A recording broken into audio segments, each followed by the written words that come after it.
সিনা, এখানে ড্যাশ আছে, ড্যাশ মানে ইজ লিখবে।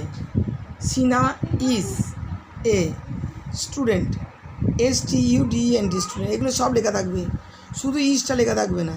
তাহলে সিনা ইজ এ স্টুডেন্ট, খুব সহজ।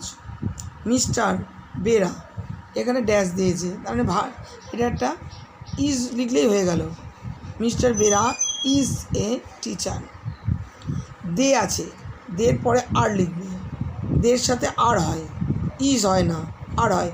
দে are very happy, they are very happy.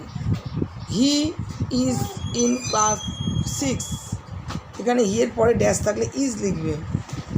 I am, আইয়ের সঙ্গে অ্যাম হয়, এটা মনে রাখতে হবে, আইয়ের পাশে অ্যাম হয়।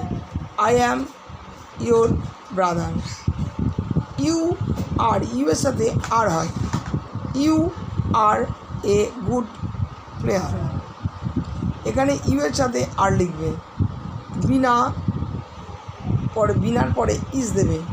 বিনা ইজ হার ক্লাসমেট, বিনা হয় তার ক্লাসের বন্ধু।